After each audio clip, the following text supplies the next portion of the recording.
And Jai Hind student, welcome once again to your own channel sir Tarun Rupani commerce. ये exclusive channel है commerce students के लिए, और वो चाहे आईसीएससी बोर्ड के हो या सीबीएसई बोर्ड के हो।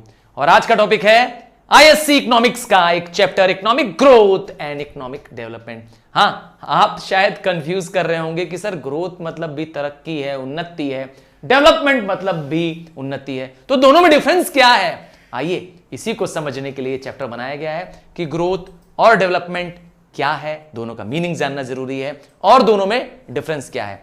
बहुत शॉर्ट चैप्टर है बट येट इंपॉर्टेंट चैप्टर है।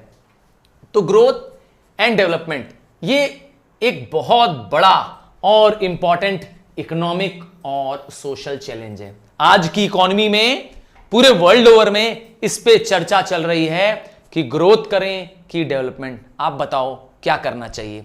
हाँ, हमारे देश की नजर से बताओ, इंडिया के पॉइंट ऑफ व्यू से बताओ कि इंडियन इकोनॉमी में ग्रोथ इंपॉर्टेंट है कि डेवलपमेंट है? क्या इंपॉर्टेंट है? डाउट है ना? आप कंफ्यूज हो गए ना कि सर ग्रोथ बोलूं कि डेवलपमेंट बोलूं, क्या इंपॉर्टेंट है? तो इसीलिए चैप्टर में बने रहिएगा और अंत में मैं आपसे इसी क्वेश्चन पे जवाब दूंगा कि हमारे इकोनॉमी, इंडियन इकोनॉमी की नजर से ग्रोथ जरूरी है कि इकोनॉमिक डेवलपमेंट। तो पहले जानते हैं कि अब इकोनॉमिक डेवलपमेंट पे या डेवलपमेंट ऑफ द इकोनॉमीज पे इतना स्ट्रेस क्यों है। तो इकोनॉमिक डेवलपमेंट अब पूरी दुनिया के लिए एक सेंट्रल थीम बनता जा रहा है, एक इंपॉर्टेंट टॉपिक बनता जा रहा है। क्यों ऐसा होते जा रहा है? क्योंकि अब पूरी दुनिया में इकोनॉमिक डेवलपमेंट की स्टडी शुरू हो गई है। पूरे दुनिया के सारे इकोनॉमिस्ट इकोनॉमिक डेवलपमेंट पर स्टडी कर रहे हैं, उस पर और रिसर्च कर रहे हैं ताकि वो अपने देश के ग्रोथ के चैलेंजेस को मीट कर सकें। तो आप समझ गए होंगे इन दोनों में इंपॉर्टेंट टर्म कौन सा है, ग्रोथ की डेवलपमेंट? Definitely economic development. आइए थोड़ा सा रीजन जाने कि क्यों इकोनॉमिक डेवलपमेंट पे इधर बीच पूरी दुनिया की निगाहें पड़ी हुई हैं, इस पर इंटरेस्ट डेवलप हो रहा है। सबसे पहला रीजन दिया हुआ है कि जो पुअर कंट्रीज हैं, ज्यादातर जो African countries, Asian countries, Latin American countries, जहां पे डेवलपमेंट लेट स्टार्ट हुआ है, तो वहां पे गरीबी है, तो वो अपने इस गरीबी का कारण मानते हैं लैक ऑफ इकोनॉमिक डेवलपमेंट। ठीक है, तो इसीलिए वो क्या करना चाहते हैं, वहां के लोग डिमांड कर रहे हैं कि वहां पर इकोनॉमिक डेवलपमेंट हो। इसके लिए वो कुछ भी कॉस्ट देने को तैयार है। तो इसीलिए पहला रीजन है कि क्यों इकोनॉमिक डेवलपमेंट पे अब पूरे वर्ल्ड ओवर क्या हो रहा है, इंटरेस्ट ग्रो कर रहा है। दूसरा रीजन फिर से वही है, जो पुअर कंट्रीज हैं, जो जिनके पास इकोनॉमिक और पॉलिटिकल स्टेटस अच्छा नहीं रहा है, जो यूजुअली बैकवर्ड कंट्रीज रही हैं, तो उनको यह समझ में आ गया है कि उनके बैकवर्ड होने का कारण, there is only one reason why they have been backward, और वो रीजन है इकोनॉमिक डेवलपमेंट का ना होना।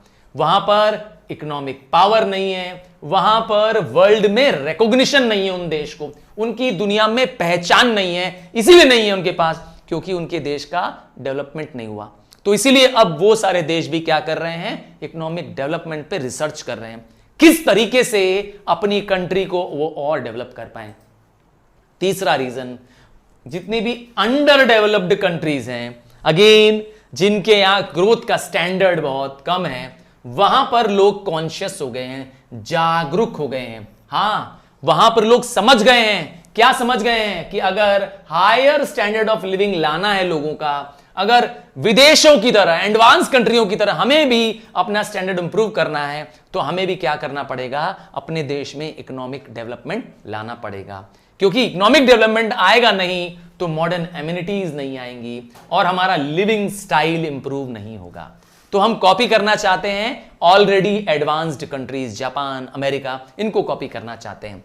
और क्या रीजन रहा है कि इकोनॉमिक डेवलपमेंट अब और दुनिया का एक इंटरेस्ट का कारण बन गया है?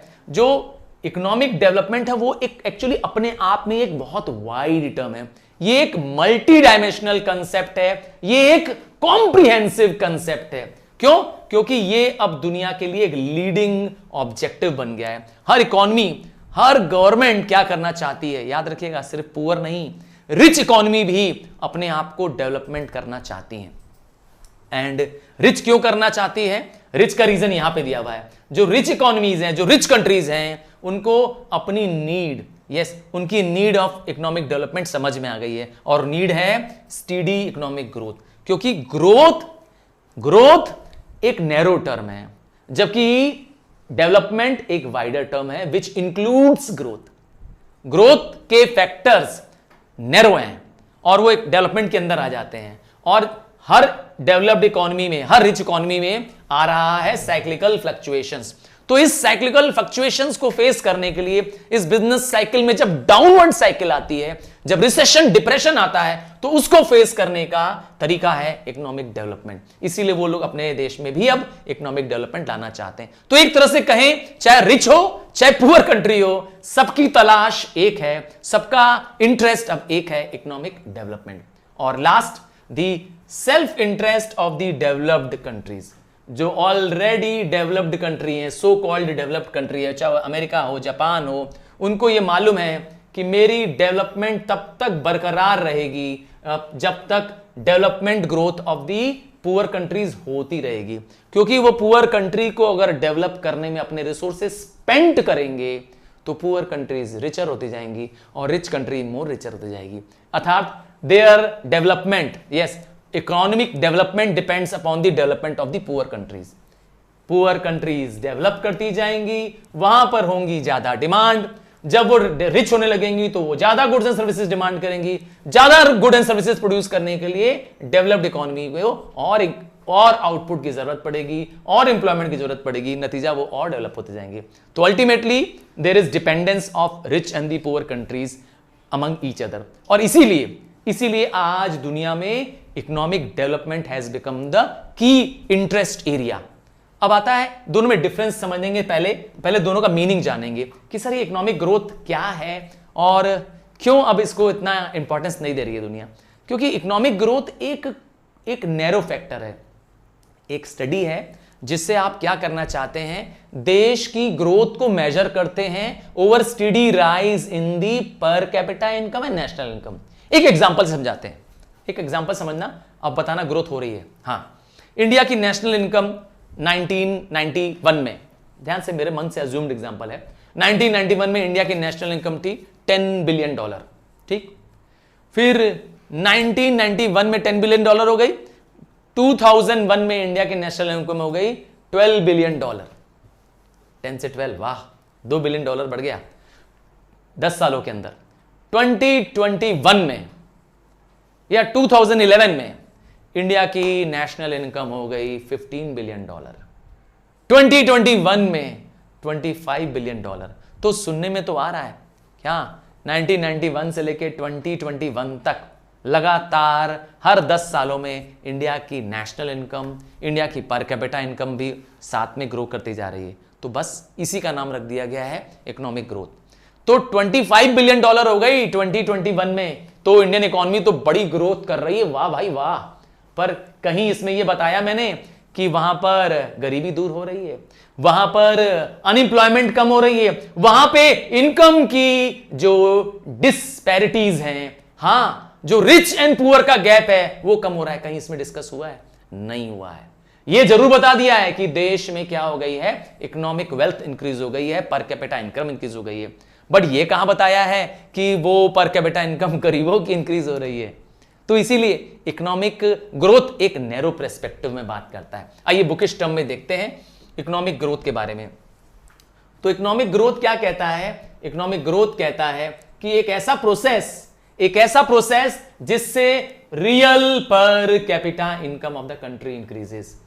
कंट्री की पर कैपिटा इनकम इंक्रीज हो रही है over a long period of time. जैसे मेरे एग्जांपल में दिया था, मैंने कहा 1991 में $10 बिलियन है, ठीक है, और 2001 में मैंने कहा 12 है, फिर मैंने कहा 2011 में 15 है, 2021 में मैंने कहा 25 बिलियन है। तो सुनने में तो आ रहा है इंक्रीज हो रही है, नेशनल इनकम तो इंक्रीज हो रही है, तो over a period of time national income increase हो रही है, मतलब कि ग्रोथ हो रही है। और ऐसा इकोनॉमिस्ट क्यों मानते थे कि ग्रोथ जरूरी है? क्योंकि वो एक प्रिंसिपल पे बिलीव करते थे, नाम था ट्रिकल डाउन इफेक्ट। क्या? ट्रिकल डाउन इफेक्ट, जिसका मतलब होता है जैसे कि बारिश के पानी को, हाँ, बारिश का पानी अगर गर्मी में बहुत गर्मी पड़ रही है और जब पहली बारिश आती है तो कितना आराम मिलता है प्रकृति में, चारों तरफ भीमी भीमी खुशबू होती है और बारिश का पानी उस नरम बालू से, मट्टी से होता हुआ कहां चला जाता है, नीचे की परत पे चला जाता है और धरती ठंडी पड़ जाती है ना। इसे कहते हैं trickle down of water. But यही सोच माना गया इकोनॉमी के बारे में भी कि जैसे जैसे लोगों की इनकम बढ़ेगी over a period of time, तो उस बढ़ी हुई इनकम का फायदा नीचे के लोगों को भी मिलने लगेगा। पहले अमीर लोग बहुत अमीर होंगे, ये बात सही है, बट उनका फायदा, उनकी इनकम क्या होगी और नीचे पहुंचेगी, गरीब लोगों तक पहुंचेगी ट्रिकल डाउन इफेक्ट की वजह से। बट क्या ऐसा हुआ? नहीं हुआ। I am telling you. अर्थात यह कल्पना कि इकोनॉमिक ग्रोथ से देश की तरक्की होने वाली है, ओवरऑल वेलफेयर होने वाला है, हां, ऐसा हुआ नहीं। तो इसीलिए इस कंसेप्ट को, इकोनॉमिक ग्रोथ को यहीं पर त्यागना पड़ा। ठीक सुना आपने, इकोनॉमिक ग्रोथ से ट्रिकल डाउन इफेक्ट नहीं हो पाया। आइए, इसी के अंदर दो वर्ड आ रहे थे, एक नेशनल इनकम वर्ड का जिक्र हो रहा था बार बार। तो ये क्या होती है नेशनल इनकम और क्या होती है पर कैपिटा इनकम, इसके बारे में भी जानना जरूरी है। तो नेशनल इनकम क्या है? National income is the value of final goods and services produced in a country in a year. एक साल में देश में जितने भी वैल्यू का, याद रखिएगा फाइनल वैल्यू होना चाहिए। फाइनल वैल्यू मतलब होता है वो गुड्स जो फाइनली प्रोड्यूस्ड हो गए हैं। इसका मतलब रॉ मटेरियल, इसका मतलब सेमी फिनिश गुड्स इसके अंदर इंक्लूडेड नहीं है। वो गुड्स जो कंजम्पशन के लिए रेडी हैं, वो गुड्स जो फाइनल गुड्स हैं, उसकी बस टोटल वैल्यू बता दो, बस वो क्या बन जाएगा? वो हमारे देश का नेशनल इनकम बन जाएगा।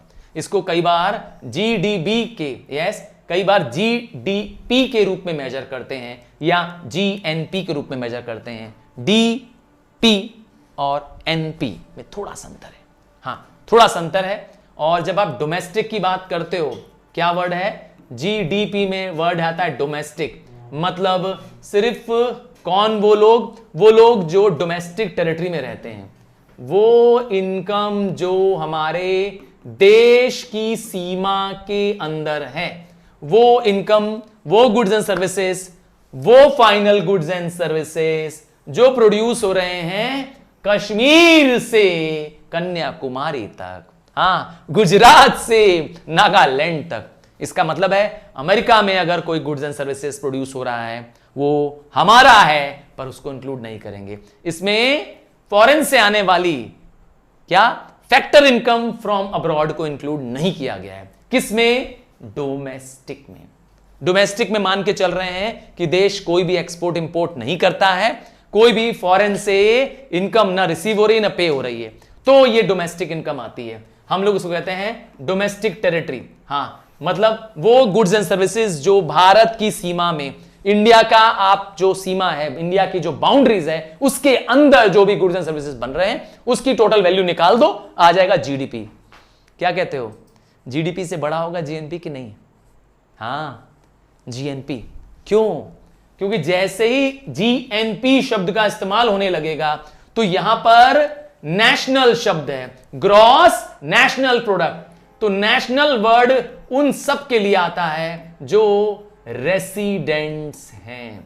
सर ये रेसिडेंट्स कौन होते हैं? रेसिडेंट्स मतलब वो लोग जो भारत के नागरिक हैं और वो भली भारत में रहते हैं चाहे नहीं रहते हैं। अब हमारी कंपनी इंडिया में यस है, ये तो आपको मालूम है, टाटा इंडिया में फॉर एग्जांपल है, पर टाटा की Jaguar land rover company Europe में भी है, चाइना में भी है, उनके प्लांट्स, उनके बिजनेस यूनिट्स वहां पर भी हैं। तो उसकी इनकम भी किसकी मानी जाएगी?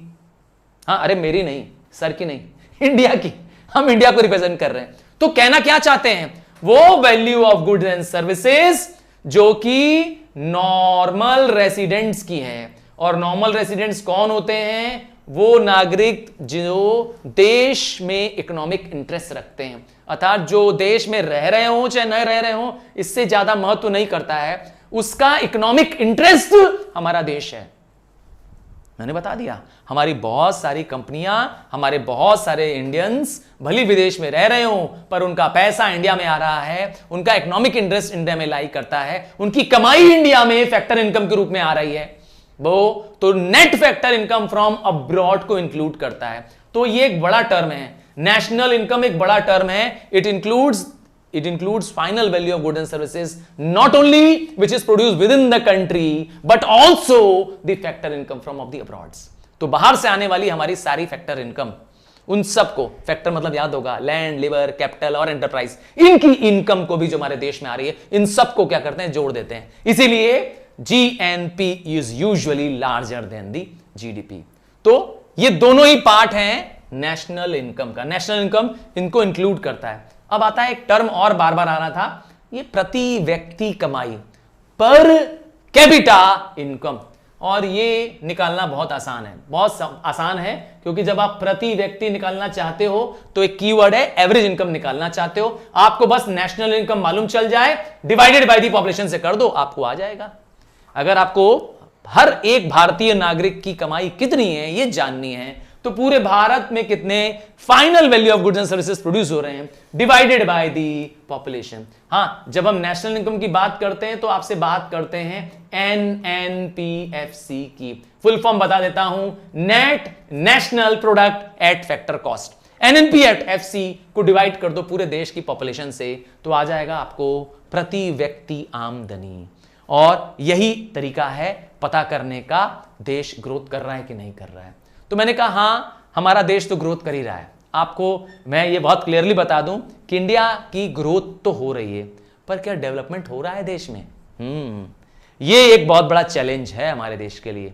हमारे देश के लिए नहीं, अब पूरी दुनिया के लिए बहुत बड़ा चैलेंज बन गया है. क्या? इकोनॉमिक डेवलपमेंट होना. क्योंकि ग्रोथ तो हो रही है, दिख रहा है कि देश में आज इस साल 1 लाख के गुड्स बने तो अगले साल 1.5 लाख के गुड्स बन रहे हैं, उसके अगले बाद में क्या हो रहा है, 2 लाख के गुड्स बन रहे हैं. तो final value of goods services ज्यादा हो रहा है, पर इसका पैसा कहां जा रहा है? क्या इसका बेनिफिट सोशल वेलफेयर के रूप में, पॉवर्टी रिमूवल के काम में, पर कैपिटा इनकम तो इंक्रीज हो रही है, पर अमीरों की हो रही है. हाँ, रिच और रिचर होते जा रहे हैं, अंबानी और अमीर हो गए हैं, नए अदानी भी आ गए हैं जो और अमीर पे अमीर होते जा रहे हैं, और आप और हम जहां बैठे हैं वहीं बैठे हो गए हैं. क्या कहते हो? यहां हमारी इनकम पहले से कम हो गई है, दुनिया भर का टैक्स फैक्स लगता जा रहा है. क्या कहते हो? तो इसीलिए आज चैलेंज किसका है? डेवलपमेंट का है. ठीक है, तो अब डेवलपमेंट की बात करेंगे, इकोनॉमिक डेवलपमेंट, जो कि हमारे इस टॉपिक का, इस चैप्टर का एक इंपॉर्टेंट पार्ट है. तो डेवलपमेंट की पहली सोच, ट्रेडिशनल अप्रोच, ओल्ड सोच क्या है? पहले ये सोचते थे इसके बारे में, वैसे पहले सोचते थे, आजकल नहीं सोचते हैं. तो ट्रेडिशनल अप्रोच क्या कहती है कि economic developments is in the terms of economic indicators. और मैंने कहा इकोनॉमिक इंडिकेटर्स क्या है? हाँ, जैसे इंडस्ट्रियल ग्रोथ हो रही है कि नहीं, economic per capita income increase हो रही है कि नहीं हो रही है, तो ये है इकोनॉमिक इंडिकेटर्स. तो इनसे तय करते थे. तो इकोनॉमिक ग्रोथ को ही इन्होंने सोच लिया था कि इकोनॉमिक डेवलपमेंट है. पर मैंने कहा ये कौन सी सोच है? ट्रेडिशनल सोच है. यहां पे माना गया था, ये सोच कब चलती थी? 1970s से पहले, prior to 1970s. Prior to 1970s ऐसा माना जाता था, अगर लगातार इंक्रीज हो रही है पर कैपिटा इनकम में, तो मान लिया जाएगा कि देश में इकोनॉमिक डेवलपमेंट हो रही है. पर ये डेफिनेशन तो इकोनॉमिक ग्रोथ की थी. हाँ, मैंने बताया था ना, ये कंसेप्ट कब का है, ये सोच है 1970s से पहले की. क्यों मैंने बताया, ऐसा क्यों मानते थे? क्योंकि उनका मानना था, ऐसा अज्यूम करते थे कि जो गेन्स हो रहे हैं, अर्थात जो पर कैपिटा इनकम इंक्रीज हो रही है, इसका एक ट्रिकल डाउन इफेक्ट आने वाला है, अर्थात इसका बेनिफिट आम जनता तक, मासेस तक भी पहुंचेगा. कैसे पहुंचेगा? नए जॉब के रूप में पहुंचेगा, उनकी पॉवर्टी कम होगी और देश में अमीर और गरीब का फासला कम होगा, रिच और पुअर का गैप कम होगा, inequalities of income and wealth होगी. ऐसा इनका सोच थी. बट क्या ऐसा हुआ? नहीं, ऐसा एकदम नहीं हुआ.